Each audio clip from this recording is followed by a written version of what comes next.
Saya sama Kiai Kanjeng ini ke berbagai daerah dan ketemu sama pemimpin-pemimpin yang usianya masih likuran tahun, Pak Kapolres. Bupati Trenggalek Ipin itu umurnya 27. Semula dia wakil bupati, kemudian bupatinya Mas Emil yang juga umurnya baru 37 kalau tidak salah, menjadi wakil gubernur dan tetap kontak dan tetap berada di dalam tanda petik pengayoman dan pengawasan saya.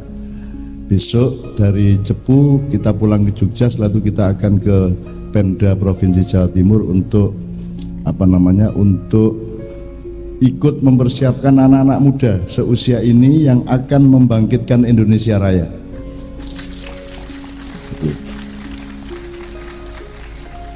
Kemudian lurah-lurah muda sangat banyak, bupati-bupati muda sangat banyak. Ya. Pak Kapolres ini juga masih sangat muda. Tidak semudah dia, tidak semudah si Aan, Gus Aan ya, tapi beliau adalah polisi masa depan. Kita harapkan akan ada paradigma polisi baru, akan ada karakter polisi baru yang memperbaiki segala sesuatu yang harus diperbaiki dibanding polisi zaman sekarang, insya Allah.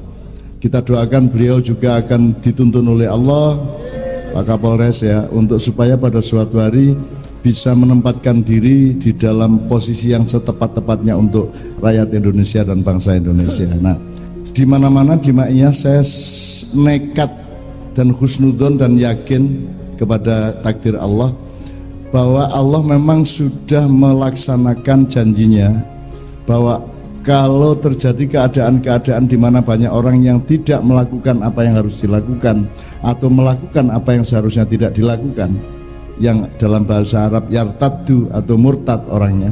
Murtad itu tidak hanya soal agama, tapi juga soal manajemen dan ketepatan langkah setiap manusia. Allah berjanji bahwa akan aku datangkan kaum yang baru yang aku cintai.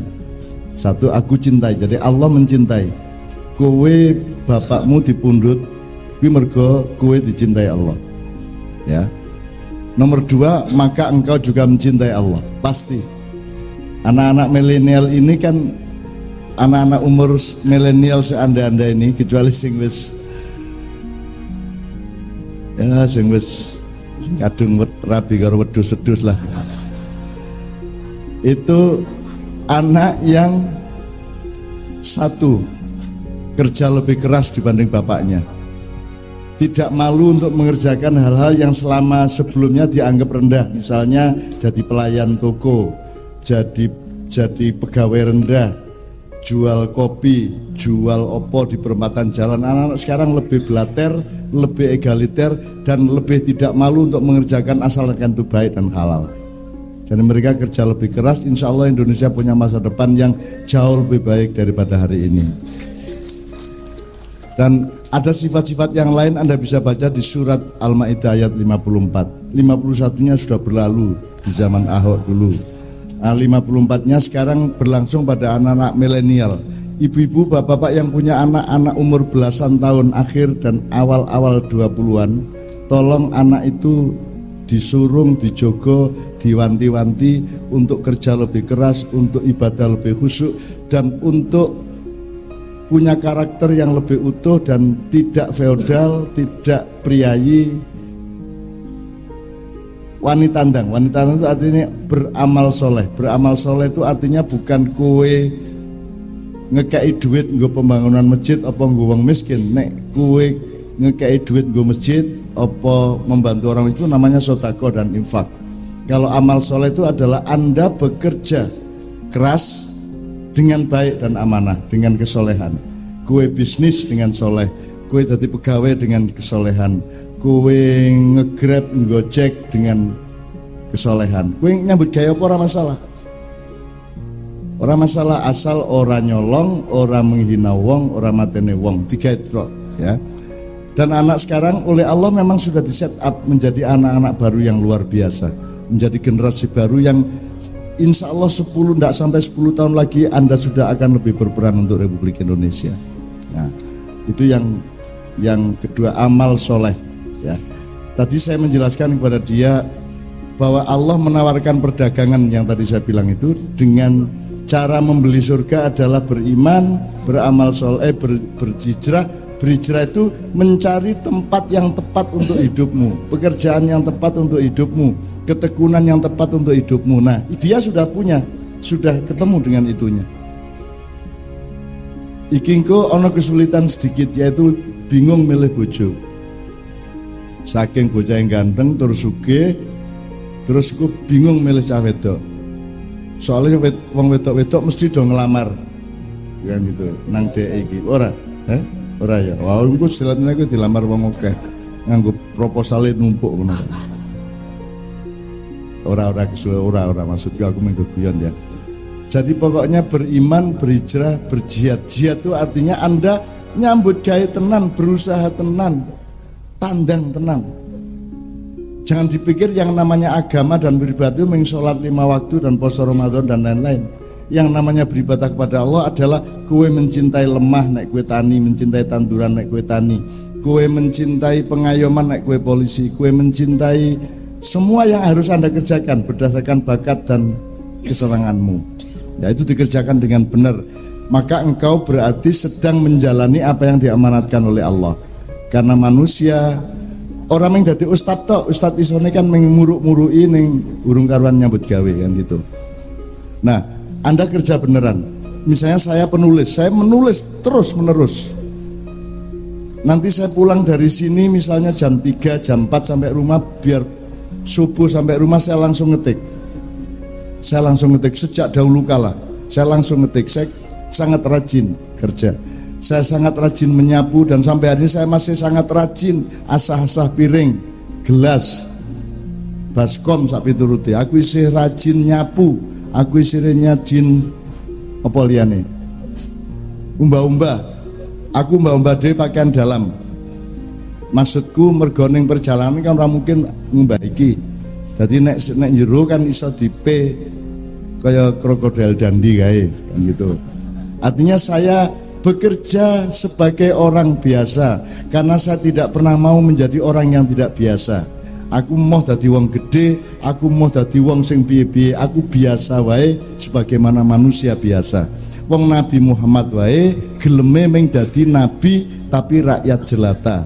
Nek Nabi Ibrahim, nek Nabi Sulaiman, Nabi Daud kuwi nabi ning raja. Nek Nabi Muhammad nabi ning wong biasa, rakyat jelata, namanya abdan nabiyya.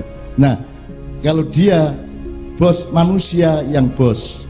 Nek aku manusia yang manusia, pengabdi yang mengabdi. Karena saya mengabdi maka saya pengabdi, karena saya pengabdi maka saya mengabdi dan seterusnya, gitu ya. Terus saya tadi sudah bilang sama beliau ini, Mas Gusaan, pokoknya antara 3 tahun nganti 5 tahun kowe wis iso mbangun JOP iki menjadi kebanggaan masyarakat Jepara. Sudah bisa menjadi pusat pandangan dan ingatan masyarakat seluruh Indonesia bahwa ada cahaya yang memancar dari ujung mana nih? Utara barat, enggak? Ujung utara Jepara. Apalagi Jepara punya sejarah. Di sini dulu tempatnya orang-orang cantik, tamu-tamu dari Campa, tamu dari Palembang, tamu dari mana-mana yang bertamu ke Mojopahit dulu ditidurkan di sini. Dan mungkin banyak yang kawin di sini mulane wong Jepara do ayu-ayu do ganteng-ganteng. Sing ganteng. Sing ora ya mung turunane Bu sapa ya ta? Betul. Ya, oke ya. Jadi dia sekarang akan belajar. Jadi dia working by learning, bukan learning by doing. Orang belajar sambil bekerja, tapi bekerja dengan belajar. Jadi utamanya bekerja. Menungso iki bekerja. Bekerja itu namanya amal. Amal artinya mengerjakan. Takmal mengerjakan sesuatu. Amil orangnya mengerjakan. Amal pekerjaan. Soleh bekerja dengan benar, dengan tekun, dengan rajin, dengan istiqomah, dengan amanah, dengan jujur, dengan disiplin dan seterusnya. Itu namanya soleh. Kalau tidak disiplin, kamu tidak soleh.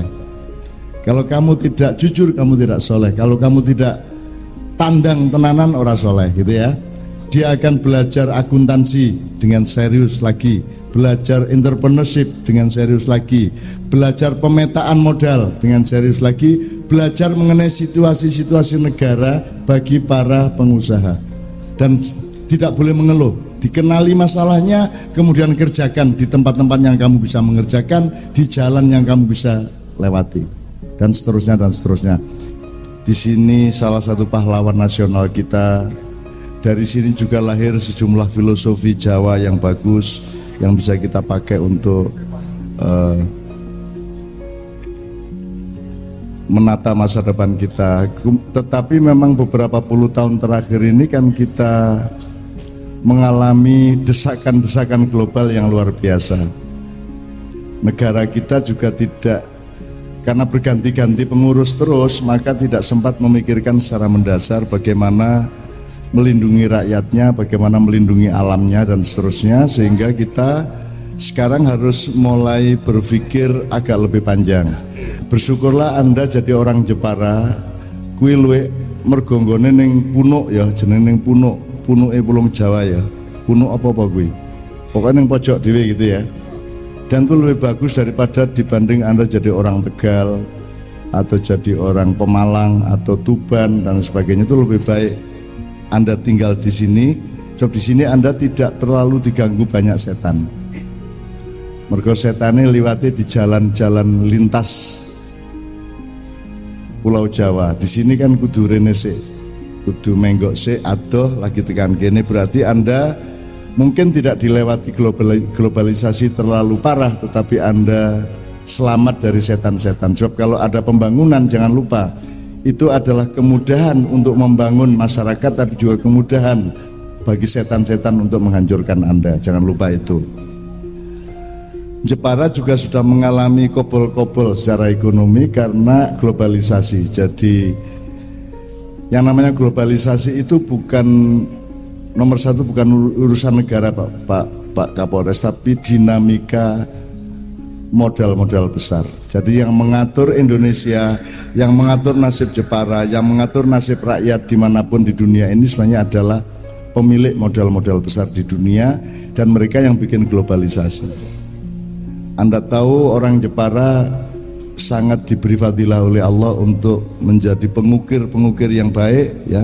Tetapi kemudian kan harus diakomodasi oleh satu sistem manajemen, oleh sistem pemasaran, sistem keusahaan, entrepreneurship yang sebaik-baiknya, dan harus dipandu dan dilindungi oleh pemerintah, sehingga tidak ada modal-modal besar yang kemudian masuk ke sini dan menghancurkan rakyat kecil, sehingga kita menjadi hanya jongos dari pengusaha-pengusaha besar. Saya mohon dengan sangat kepada Allah agar mengizinkan masyarakat Jepara untuk lebih mandiri mulai hari ini.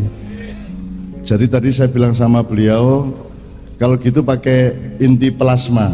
Inti plasma itu kue nggawe ukiran, kue nggawe apa meneh liyane. Keistimewaannya di sini. Usaha monel, terus tenun. Di dalam Islam kan ada 3, ziro'ah, sina'ah, tijaroh. Ziro'ah itu menandur, bercocok tanam ya. Nanti bercocok tanam ini kalau kayunya udah gede, terus ada yang ditebang untuk bikin ukir-ukiran. Nah, ukir-ukiran itu namanya sina'ah, teknologi, kreativitas untuk membuat dari hadiah alam dari Allah dijadikan sesuatu yang baru yang bisa dinikmati oleh orang banyak, sehingga bisa dipasarkan, diekspor dan seterusnya. Nah, kelemahan kita adalah pada tijaroh. Tijaroh itu pemasarannya, memperdagangkannya. Karena dengan dinamika modal besar di seluruh dunia, yang sebenarnya mengatur negara adalah maklar-maklar dagang, broker-broker besar. Kue tani Brambang, begitu panen jeblok regane. Sekarang petani salak di Jogja juga hancur. Ya, hari ini, hari-hari ini udah mulai hancur. Karena seharusnya negara melindungi standar harga.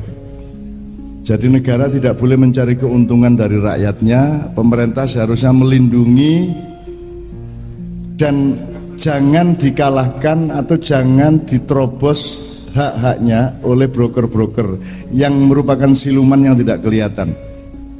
Nah, Jepara sudah mengalami akibatnya. Sekarang banyak bos-bos tidak dari Jepara yang menguasai ukir-ukiran maupun usaha-usaha yang lain. Mulai hari ini kita harus berusaha untuk sing punya modal besar kudu wong Jepara dhewe nek iso.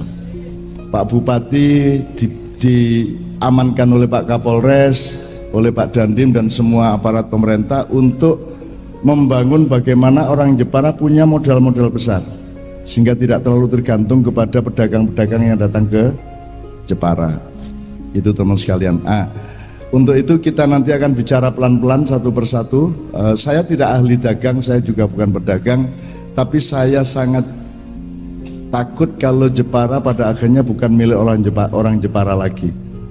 Saya takut sedumuk batuk senyari bumi, gitu ya, cara Jawane ya, sudah tidak bisa dilaksanakan oleh orang Jawa. Nek iso tanah Jepara tetep dadi wae wong Jepara. Ojo nganti dadi wae sapa-sapa. Semua kerajinan dan hasil karya orang Jepara kalau bisa menyejahterakan utamanya orang Jepara, bukan mensejahterakan para maklar, para broker, para pedagang dengan modal besar dari luar Jepara, terutama dari luar negeri, gitu ya. Oke, kita mulai dengan kegembiraan dulu karena Jepara ini siapa sih yang bikin alam ini? Allah. Kemudian kita sudah dikenalkan dengan Nabi Muhammad. Nabi Muhammad kemudian memberi kepada kita voucher yang namanya syafaat. Ngerti ya, voucher pulsa apa? Kupon. Allah menawarkan perdagangan, wahai hambaku, maukah engkau aku tawari surga, kamu beli dengan harga yang murah. Tapi sesungguhnya sehebat-hebat manusia, sesoleh-soleh manusia, sealim-alim manusia tidak akan cukup pahalanya untuk dipakai membeli surga. Tetapi saya kasih kemurahan, asal kamu punya voucher syafaat yang aku titipkan kepada hambaku, kekasihku yang namanya Muhammad Sallallahu Alaihi Wasallam, maka engkau akan bisa membeli surgaku yang harganya adalah amal ibadahmu, imanmu, jihadmu, plus asal ada vouchernya kamu masuk surga semua. Jadi saiki kowe nyambut gawe apa wae nek iso disertai dengan harapan mendapatkan voucher atau kupon syafaat dari Rasulullah sallallahu alaihi wasallam. Nek orang yang nggo syafaat iki kangelan arep tuku swarga. Gitu ya. Meskipun kowe sedina sembayang ping 50 misalnya gitu. Tetap ora cukup tinggal tuku swarga. Nah, Bapak sekalian, oleh karena itu kita belajarnya tetap kepada Al-Quran, tetap kepada Al-Quran, karena Al-Quran sangat lengkap dan Al-Quran menawarkan kata-kata yang seperti orang dagang. Satu, dagang atau tijarah atau perniagaan. Beli, Allah mengatakan, aku membeli dari orang-orang beriman diri dan hartanya untuk aku bayarkan surga kepada dia. Jadi surga itu dipakai untuk biaya tuku awakmu, tuku kowe karo tuku hartamu. Artinya hartamu itu dipakai untuk manfaat setinggi mungkin sehingga dia bernilai surga. Kemudian ada kata kordon atau yukrit, itu Allah ngomong kowe gelem ngutangi aku ora, kowe nek gelem ngutangi aku, kowe tak bayar berlipat-lipat. Mayyukridullahu qardon hasanan fayudhaifahu dan seterusnya itu. Jadi Allah itu berjual beli sama kita, janjane kayak mengacting. Kayak ora butuh apa-apa, Allah itu enggak butuh apa-apa, cuman dia ingin bermesraan dengan kita sehingga dia menawarkan satu sistem hubungan di mana ada jual beli. Kita beli surga dengan cara beriman, berhijrah dan berjihad. Nanti kita jelaskan bersama. Selama ini penjelasannya beriman adalah kowe dadi wong sing sregep salat, kowe sing sregep poso, taat kepada Allah dalam ibadah mahdhah. Padahal beriman itu harus kita terjemahkan menjadi kamu jadilah manusia yang amanah, kamu jadilah manusia yang bisa dipercaya sehingga kamu bisa mempercayai orang. Biasanya orang yang tidak bisa dipercaya, biasanya dia juga tidak bisa percaya kepada orang. Kalau kita bisa dipercaya, kita juga akan mudah percaya kepada orang. Jadi itu semua urusannya iman, aman, amin, amanah, atau mukmin, ya semua itu urusannya sama, bahwa Kalau Anda bersyahadat kepada Allah, Anda juga bersyahadat kepada ciptaan Allah. Kalau Anda beriman kepada Allah, Anda juga beriman kepada semua yang menyangkut iman kepada Allah. Jadi gue kudu percaya karo beras, bahwa beras ki iso kok liwet dadi sego. Nek kowe ora percaya kowe ora ngliwet. Kamu beriman kepada karyawanmu, maka karyawanmu juga akan beriman kepadamu. Beriman dalam arti saling memberikan trust satu sama lain, kepercayaan satu sama lain. Kamu harus percaya kepada alam. Kamu harus percaya bahwa kalau jagung kamu tandur, Allah akan menumbuhkan jagung itu sampai berbuah. Karena manusia tidak bisa membuat tanaman itu tumbuh dan tidak mungkin menciptakan buah dari jagung itu. Allah yang mengerjakan pembuahan jagung dan semua pohon-pohon atau buah-buah yang lainnya. Nah, itu namanya beriman. Jadi beriman itu harus kita terapkan di dalam kehidupan kita, baik di dalam kebudayaan, seserawungan biasa, apalagi di dalam politik dan urusan negara. Harus kita terapkan. Presiden satu, calon presiden satu harus punya kepercayaan nasionalistik kepada dua, dan yang dua juga harus punya kepercayaan nasionalistik kepada tiga, sehingga tidak perlu rekonsiliasi. Rekonsiliasi hanya berlaku pada orang yang tidak saling percaya dan bertengkar. Selama mereka tidak bertengkar, mereka tidak perlu rekonsiliasi dan seterusnya. Nah, itu kita terapkan di segala bidang, teman-teman sekalian. Pak Polisi dengan anak buahnya, dengan anggotanya, urusan nomor satu adalah trust di antara beliau dan anak buahnya. Trust itu bahasa Arabnya iman. Betul. Terus berhijrah dan berjihad. Nanti kita jelaskan. Supaya tidak jadi ceramah panjang, mau sinau bareng gitu. Ben ora aku ceramah kaya ustad-ustad, engko ndak kowe ngarani aku ustad tenan. Wis tak copot-copot kuplukku ben kowe ora ngarani aku kiai sak piturute. Mergo sing penting dudu sapa aku, sing penting aku ngekeki apa nang kowe, sing penting aku berkelakuan piye nang kowe. Nek aku tresna karo kowe, sing penting dudu akune tapi tresnaku. Nek aku setia karo kowe, sing penting dudu akune tapi setiaku nang kowe, gitu ya. Jadi manusia, ya. Termasuk untuk Pak Polisi, kita punya prinsip hukum bahwa orang tidak bisa disalahkan karena identitasnya. Orang tidak bisa dikutuk karena identitasnya. Misalnya, kowe ra iso nyalahke wong Jawa mergo dheke wong Jawa, kowe ra iso nyalahke Cina mergo dheke Cina, kowe ra iso nyalahke wong Kristen mergo dheke Kristen, kowe ra iso nyalahke wong Islam mergo dhewe Islam. Yang bisa disalahkan adalah perilakunya. Kalau dia melanggar hukum, merusak masyarakat, baru dia kena hukuman. Jadi itu prinsipnya seperti itu. Jadi jangan salah ngukum wong karena identitasnya. Maka saya tidak pernah punya identitas, sehingga gue ora iso nyalahke aku. Kiai yo dudu, intelektual dudu, seniman yo ora cetha, sak piturute lah. Sehingga yang Anda lihat pada saya bukan identitas saya, tapi apa yang saya lakukan untuk Anda, kan begitu. Jadi Anda jangan tertipu oleh jaket saya, jangan tertipu oleh baju saya, jangan tertipu oleh rambut gondrong saya dan seterusnya. Karena Nabi Muhammad rambutnya juga sepanjang saya ini. Kalau Nabi Isa agak panjang sampai punggung tapi lurus. Kalau Nabi Musa keribu. Tuh, gue urung tahu ketemu. Oh, mulai tak kandani gue. Karena Nabi Musa itu pekerjaannya adalah memperjuangkan kebenaran di hadapan kekuasaan besar yang namanya Fir'aun, Ramses II pada waktu itu. Maka Nabi Musa harus siap untuk duel, harus siap untuk menjadi prajurit, harus siap memimpin pasukan, tidak sempat sisiran, tidak sempat suri, maka rambutnya oleh Allah dibikin keribu keriting, kan gitu. Itu Allah itu sudah mateng. Kalau Nabi Musa, kalau Nabi Isa alaihissalam itu pekerjaannya menyebarkan cinta kasih, gitu kan? Menyebarkan cinta kasih. Dia tidak mungkin berkelahi meskipun tiba-tiba nanti dibunuh oleh orang Yahudi pada waktu itu, meskipun tidak terbunuh. Tapi Nabi Isa itu pekerjaannya menyebarkan cinta. Kalau Nabi Musa menyebarkan kebenaran, menegakkan kebenaran, maka rambutnya harus siap tanding kapanpun saja, tanpa sisiran, tanpa mandi kalau perlu. Kalau Nabi Isa harus rapi, harus modis, harus rapi lah pokoknya. Rambutnya dibikin lurus, karena dia tidak akan mobat mabit kayak Nabi Musa. Nah, Nabi Muhammad di antara keduanya. Nabi Muhammad itu kerjaannya adalah mengelola harmoni antara kebenaran dengan cinta. Maka rambutnya tidak keriting dan juga tidak lurus tapi ikal. Tuh kira-kira. Rambutku ikal toh. Ya ora apa-apa, GR-GR dhewe wong kowe ya ora ngerti ya.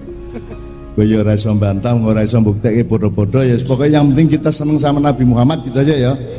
Allahumma sholli wa sallim ala Muhammad. Oke, sekarang kita mulai awal. Nanti kita mulai justru dengan saya tanya, sampean nanti ngomong dulu dikit, dibuka dulu. Nanti baru dari situ kita belajar bersama. Nganti jam piro iki? Coba kudu jam berapapun harus ridho birridho. Gue nek nganti jam 3 sing ngarep gegere cuklek, gue sing tanggung jawab. Jadi semua dicari yang pas untuk kebersamaan. Ini yang gue didelok-delok mboko sithik engko jam 11 terus ora, jam 12 terus ora, engko didelok dhewe, dilihat yang terenak dan yang terbaik gitu ya. Terus nek udan piye?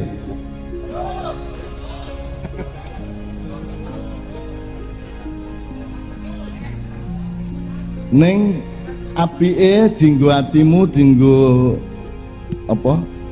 Keadaanmu saiki udan apa ora apike? Nek iso ora udan, ya. Ben kowe ora klebus ya.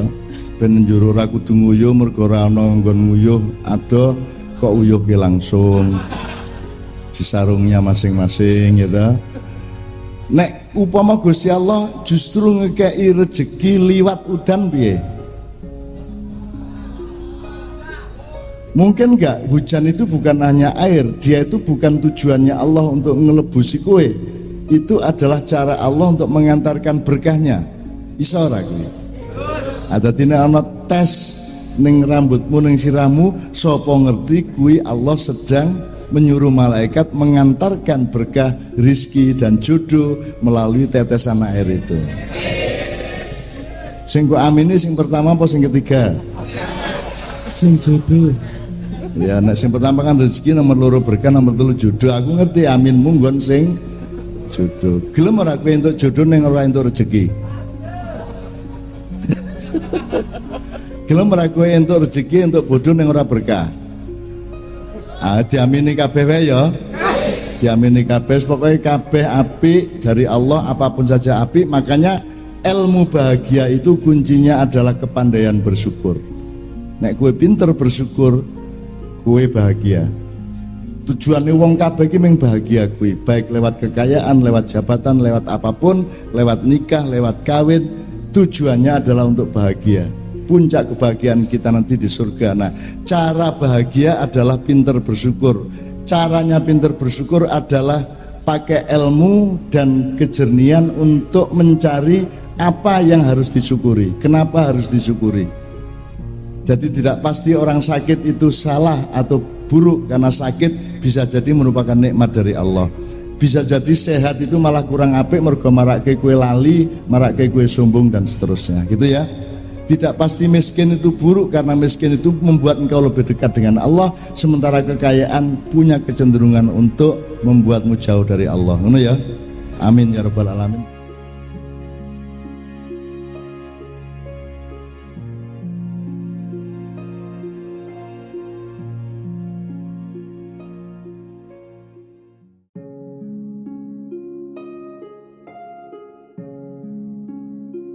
Assalamualaikum warahmatullahi wabarakatuh. Kamu kerja apa saja tidak masalah, asal tidak menghina orang lain. Islam tidak memandang suatu pekerjaan lebih mulia di atas pekerjaan lainnya. Pekerjaan di kantor tidak lebih mulia di atas pekerjaan di pasar ataupun di sawah. Pekerjaan fisik atau keterampilan tangan tidak lebih rendah daripada pekerjaan intelektual.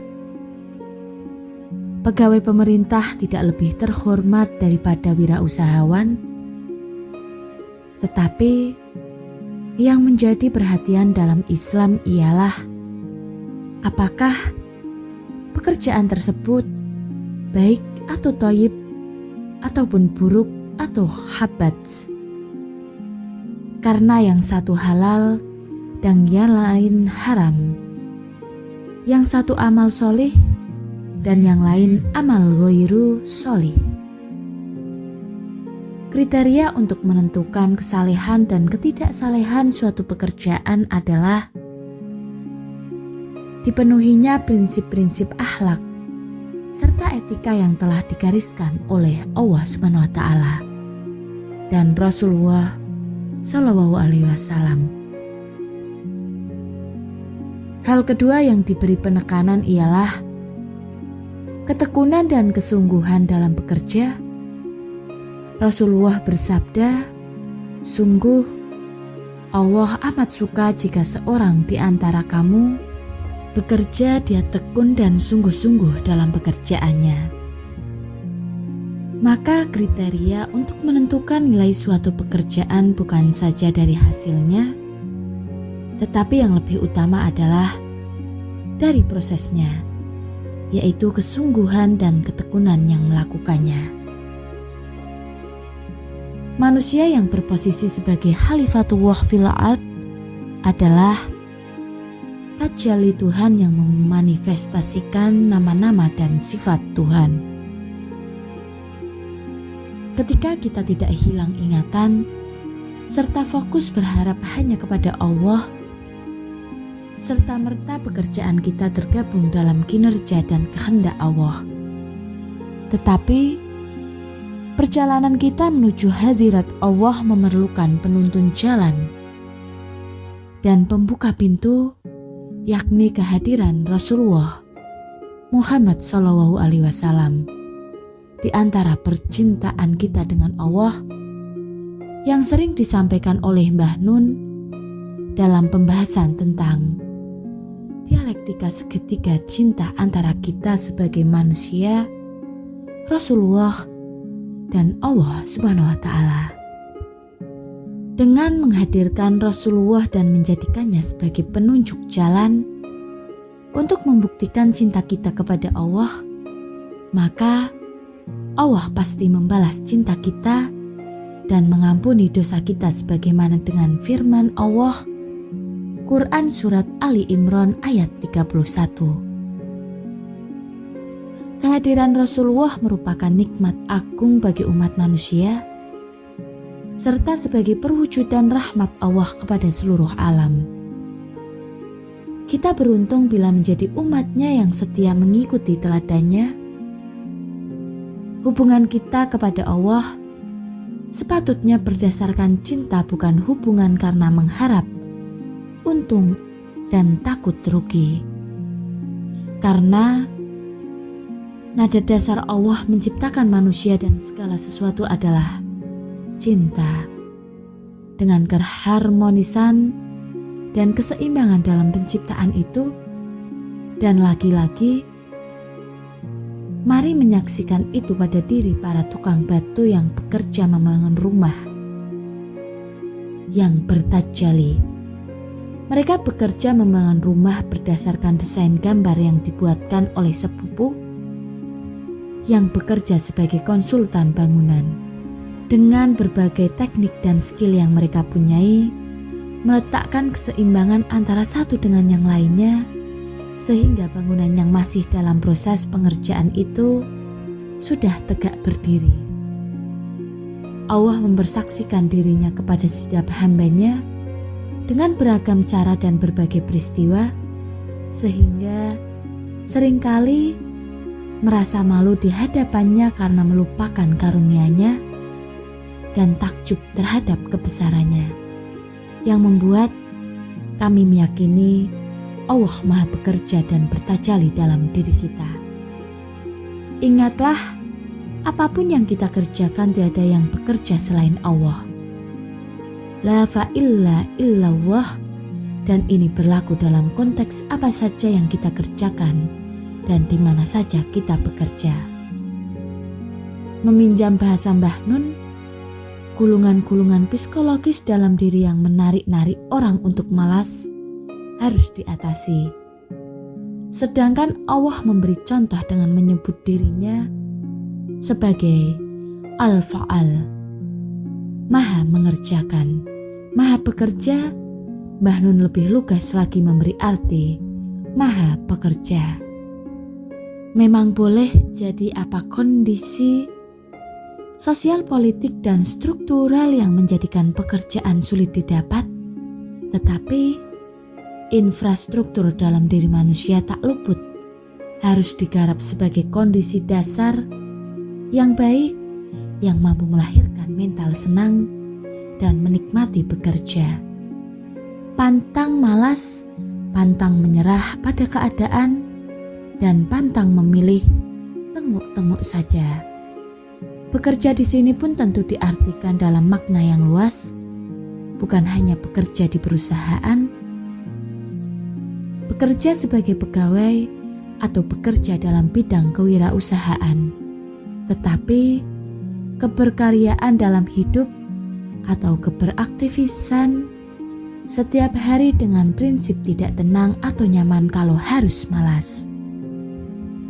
Ini bukan spirit yang dimaksudkan untuk menopang kapitalisme seperti kritik tajam kaum dimotivasi kepada para motivator, tetapi ajakan untuk bercermin bahwa mosok tangan dan kaki dibiarkan begitu saja, sedangkan organ-organ tubuh kita adalah pinjaman dari Allah yang harus dikembalikan dalam bentuk kekhalifahan, berkarya, sregep mencipta manfaat untuk kehidupan, melayani tantangan zaman, menjawab kebutuhan-kebutuhan hidup. Ingatlah, apapun yang kita kerjakan, tiada yang bekerja selain Allah. Dan ini berlaku dalam konteks apa saja yang kita kerjakan dan di mana saja kita kerjakan.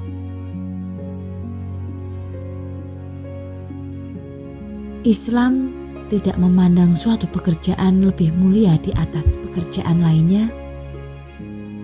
Pekerjaan fisik ataupun keterampilan tangan tidak lebih rendah daripada pekerjaan intelektual. Yang menjadi perhatian dalam Islam ialah apakah pekerjaan itu baik atau buruk. Karena yang satu halal, yang lain haram, yang satu amal sholih, dan yang lain amal ghairu sholih. Yang terpenting adalah ketekunan dan kesungguhan dalam bekerja. Karena Rasulullah bersabda, sungguh Allah amat suka jika seseorang di antara kamu bekerja dengan tekun dan sungguh-sungguh dalam pekerjaannya. Maka kamu kerja apa saja tidak ada masalah. Asal yang terpenting adalah tidak menghina pekerjaan orang lain. Sekian yang dapat kami sampaikan. Semoga bermanfaat. Wassalamualaikum warahmatullahi wabarakatuh.